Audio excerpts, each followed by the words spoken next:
In mid-April 1945, when spring should have already been coming into its own, British tank units, advancing through Nazi Germany southwest of the town of Bergen, crossed an invisible yet tangible border separating the familiar world of military brutality from an absolute, transcendent hell. On the 15th of the month, the vanguard of the Allied forces entered the gates of the Bergen-Belsen concentration camp. What was revealed to their gaze defied all rational comprehension and forever seared a brand of horror into the memories of even the most battle-hardened veterans. An apocalyptic scene, as if stepping off canvases depicting the torments of hell, appeared before the liberators. The entire campgrounds were literally strewn with 13,000 decomposing human bodies, lying in heaps, intertwined in unnatural poses, resembling broken dolls discarded as useless. Amidst this field of death, 60,000 living skeletons moved slowly, like shadows, beings in whom life barely flickered, and for whom every movement came at the cost of immense exertion of will. On that fateful day, among the captured Nazi guards, was a young woman who had barely turned 22. Her physical attractiveness, pleasant face, and neat hairstyle served as a monstrous, deceptive mask concealing the black abyss of a true demon's soul. This woman's name was Irma Grese, and the story of her life, transformation, and fall is capable of inducing shivers even in those who believe they have seen everything in this life. However, the most shocking and frightening fact is that the atrocities discovered at Bergen-Belsen were not the beginning of her bloody path or an accidental episode. This was merely the final, concluding act in a long career steeped in blood and suffering, which spanned 3 years and passed through several of the Third Reich's most terrifying death camps. The reasons that compelled a simple girl to become a mass murderer and sadist are so deep and twisted that they are hard to believe without immersing oneself in the story from the very beginning.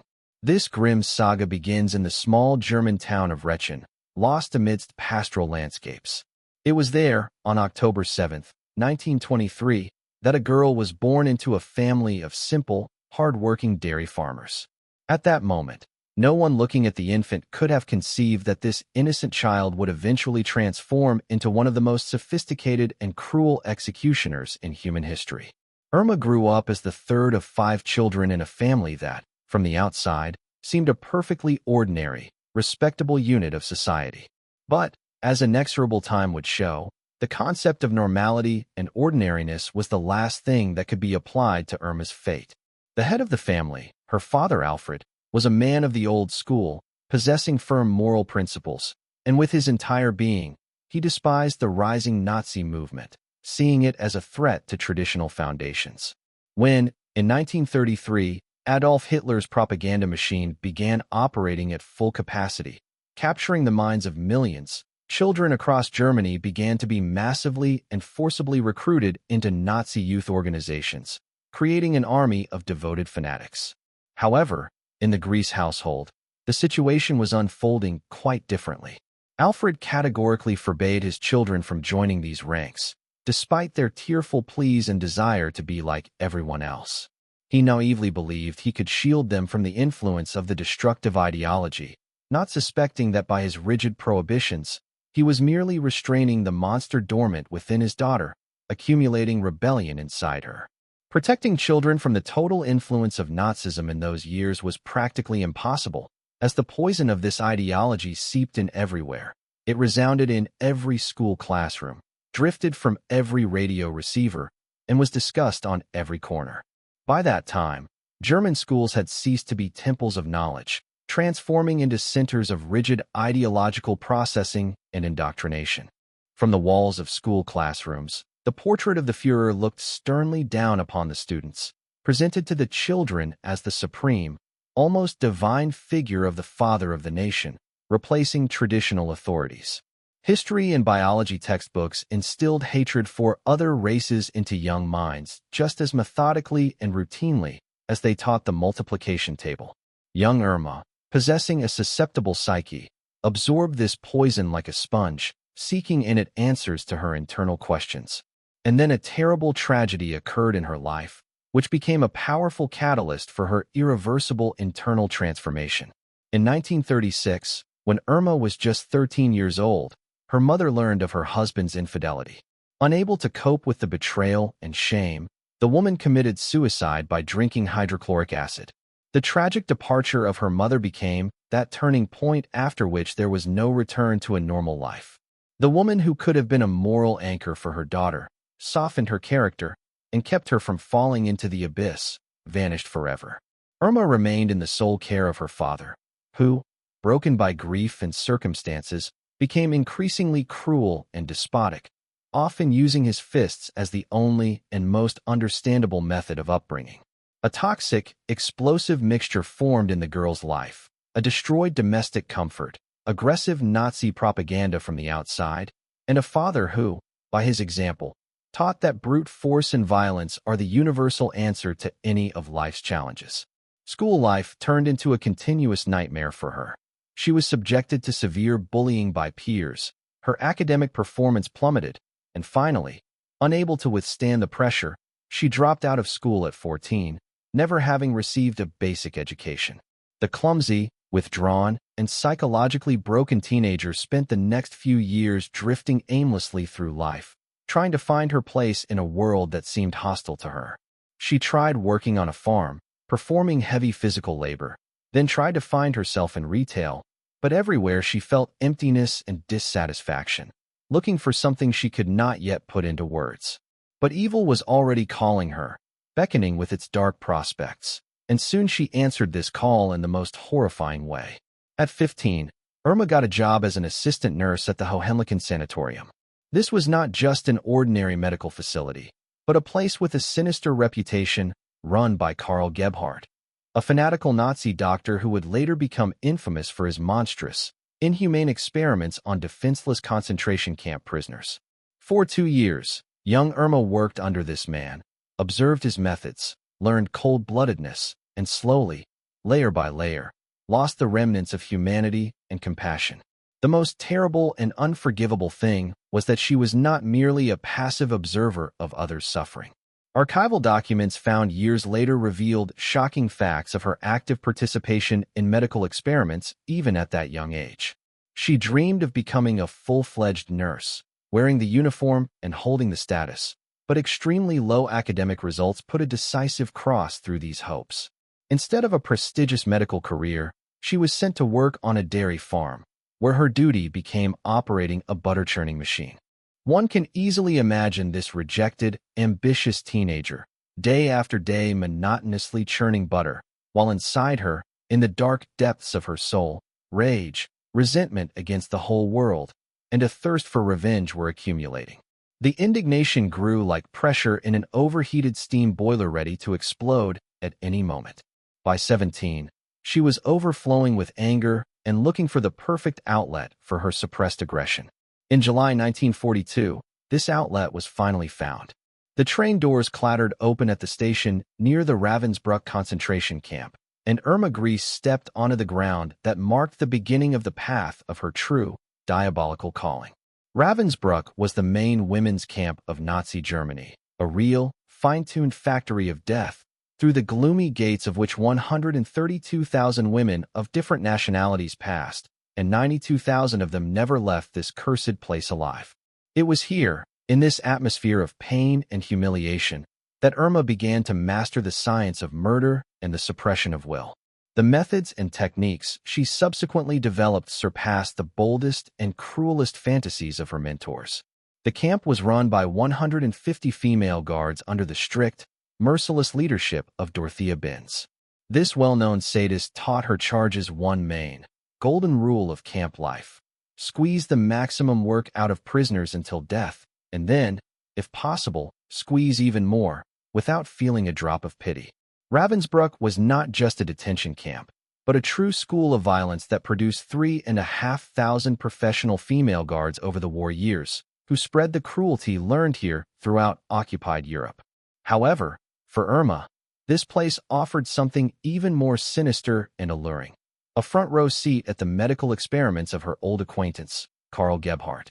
The very same doctor from her time at the sanatorium had now deployed his activities to full capacity.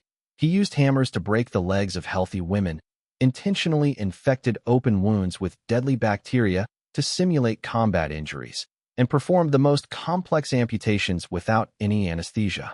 For these inhumane purposes, 80 women, mostly of Polish descent, were specially selected and cynically referred to as guinea pigs. Many of these unfortunate victims died in monstrous agony right on the operating table, and the few who survived remained profoundly disabled and crippled for the rest of their lives. 18-year-old Irma enthusiastically assisted in these bloody procedures. She saw with her own eyes how women begged for mercy, heard the sickening crunch of breaking bones, watched the rotting of living flesh and the development of gangrene. She saw them die slowly and painfully, calling out in delirium to their mothers, whom they were destined never to see again. But instead of natural human horror and disgust, these scenes aroused a strange, intoxicating excitement in her. The broken teenager, who had previously been bullied at school and beaten at home, had finally gained total control over other people's lives and fates, and she enjoyed every second of this feeling of power. What happened next made her crimes at Ravensbrück seem like innocent childish pranks compared to the future horror. In 1943, Irma came home for a short vacation and at dinner casually, with pride, mentioned her new job as a guard. Her father, true to his principles, flew into an indescribable rage. He brutally beat his daughter with a belt and kicked her out of the house, forbidding her to ever return and disgrace the family. But it was already too late to change anything with disciplinary methods. The monster had finally broken free, severing the last ties with humanity and family. In March of that same year, she was transferred to Auschwitz-Birkenau, the most notorious and efficient killing machine in the history of human civilization. It was here that Irma Grese wrote her name in blood into the darkest pages of world history. Auschwitz-Birkenau represented not just a prison, but the industrialization of death brought to automation. This gigantic, gloomy complex, spread over a vast territory, could process thousands of human lives a day, turning men, women, the elderly, and children into gray ash and thick smoke with ruthless German efficiency. Here Irma quickly earned her most frightening and contradictory nickname, the Beautiful Beast. At first, superficial glance, she seemed a true angel descended from heaven into this hell. Surviving prisoners described her as a stunningly beautiful woman with perfect, chiseled facial features, styled golden hair, and the most innocent, clear blue eyes imaginable. Former prisoner and Dr. Gisela Pearl remembered her as one of the most beautiful women she had ever happened to see in her life. But beneath this flawless, angelic appearance lay an unspeakable, concentrated evil. The shy girl from the village had vanished without a trace, giving way to a cold-blooded executioner. In Auschwitz, Irma discovered that she could beat and maim people who could not fight back with absolute impunity, and this limitless power became her strongest drug. She always carried with her a specially custom-made heavy whip of braided leather, inlaid with metal inserts, and covered with a layer of cellophane so that blood could be easily washed off without dirtying her hands. Every morning she stood at the main gates of the camp as the exhausted work details passed by for labor and randomly snatched victims, brutally beating prisoners without any reason, simply for her twisted pleasure or to warm up. Later, she cynically boasted to colleagues that the whip was very light and convenient, yet the blows from it caused unbearable, skin-tearing pain. Irma's cruelty was so beyond limits that even the camp commandant, Joseph Kramer, who was not distinguished by humanism himself, found her violence excessive and several times ordered her to stop the public use of the whip, fearing a drop in labor productivity. But Irma brazenly ignored the orders of her superiors and continued her bloody executions. By May 1944, at the age of only 20, Irma received a significant promotion, becoming the senior supervisor of Camp C in Birkenau, the second most important woman in the camp hierarchy. Under her complete and uncontrolled command were 30,000 Hungarian Jewish women, squeezed into a living space originally calculated for only 3,000 people. The overcrowding in the barracks was extreme and inhumane. 5 or 6 people shared narrow wooden bunks intended for one, while others were forced to sleep directly on the earthen floor, in mud and human filth.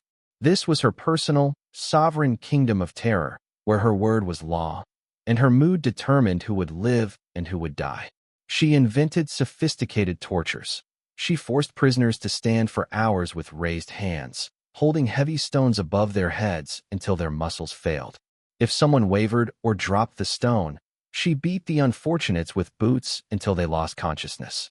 During grueling roll calls, which could last from 4 in the morning until 7, the prisoners had to stand perfectly still in the piercing wind or frost.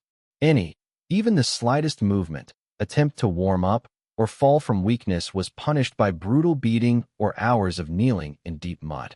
Irma's cruelty went far beyond random or disciplinary violence. It was deeply sexually perverted. She chose lovers among the prisoners, using their bodies for satisfaction, and when the victims bored her or ceased to be interesting, she unhesitatingly sent them to the gas chambers to get rid of witnesses. Persistent rumors circulated, confirmed by witnesses, about her affairs with the notorious Angel of Death, Dr. Joseph Mengele. She used these relationships to personally participate in selections on the railway ramp, deciding the fates of arriving echelons, who would go to hard labor and live a little longer as a slave, and who would die immediately in the gas chamber. The most morbid and terrible manifestation of her nature was pathological female envy.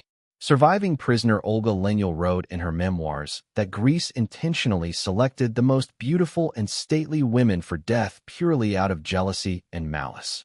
She physically could not bear the thought that someone in this hell could be more attractive than herself, so she sent potential rivals to death with a triumphant smile on her face. The most frightening aspect of Irma's personality lay in her genuine, almost childlike enjoyment of others' suffering. She intentionally starved her huge service dogs to drive them to a frenzy, and then set them on defenseless prisoners. She watched with bloodshot eyes, dilated pupils, and a happy smile as the powerful dogs tore live women apart, ripping out chunks of flesh. When prisoners, carrying heavy stones with their last strength, fell, she released the dogs and looked with exultation at the bloody reprisal. However, in this abyss of darkness, there was one paradoxical episode defying logic. There was one prisoner, a 14-year-old girl named Alice Tenenbaum, whom Irma saved from the gas chamber 16 times. Every time Dr. Mengele selected this girl for death during a selection, Irma, violating subordination, went straight into the vestibule of the gas chamber and literally pulled her out by the hand, returning her to the barracks. The reason for such strange mercy lay not in pity, but in the fact that Alice physically reminded her very much of her younger sister Helene. Even in her absolute, black depravity, some crippled part of Irma's psyche still reacted to family ties and sentimental memories, but at the same time, she killed thousands of other sisters, mothers, and daughters whose faces reminded her of no one, absolutely, without hesitation or pangs of conscience. The psychological complexity and duality of this monster defy normal human understanding. When in January 1945 the roar of Soviet artillery became audible in the vicinity of Auschwitz, a panicked evacuation began. Irma joined the so-called death marches.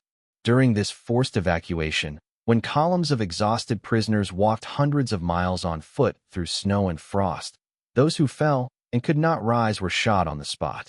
Even in this chaos of retreat, Irma found time and ways to inflict additional suffering on dying people, depriving them of their last hope.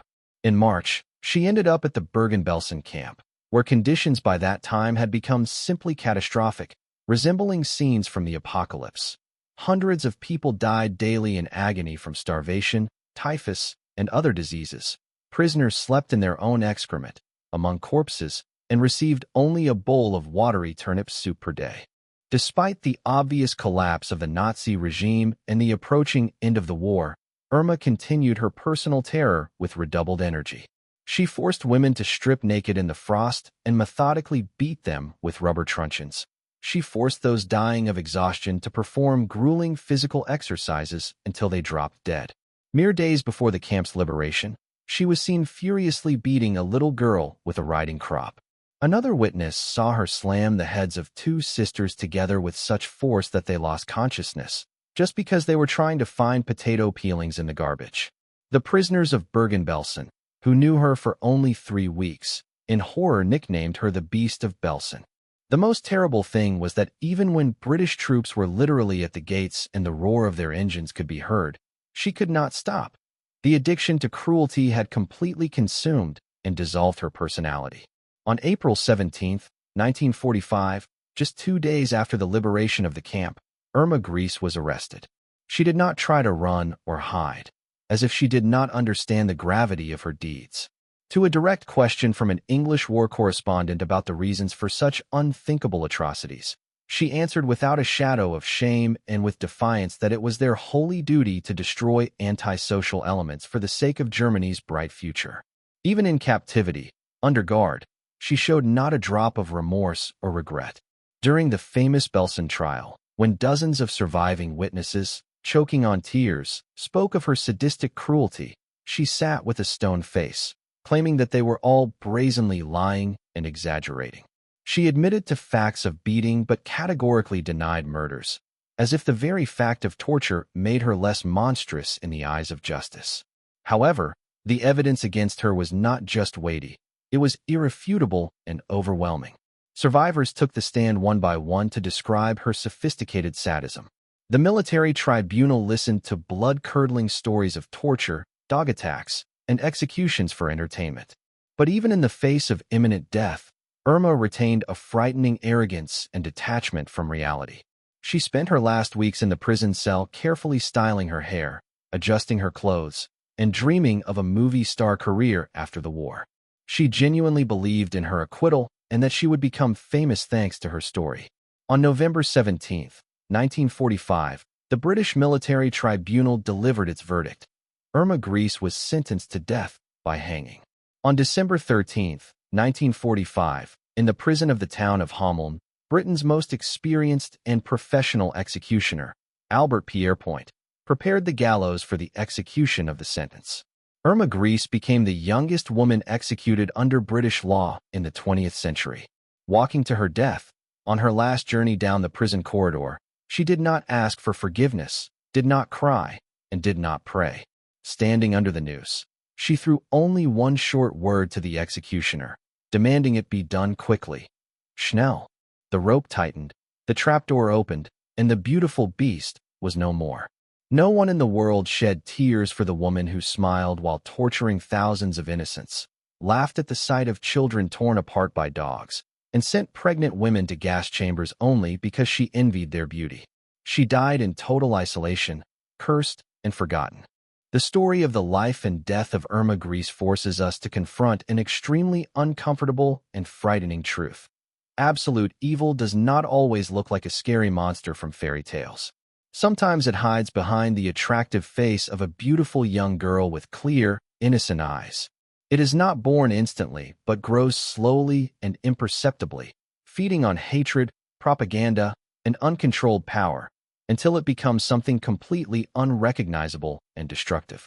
The figure of Irma serves as an eternal reminder to humanity that man's capacity for cruelty is truly boundless if moral barriers are removed, and that we must always be vigilant against any ideologies capable of birthing such monsters.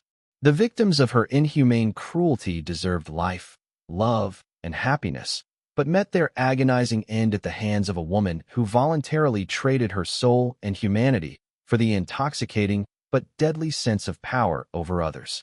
The question that haunts us today, decades later, is how many such potential monsters are hiding among us right now, concealing themselves behind beautiful faces, fashionable hairstyles, and charming smiles?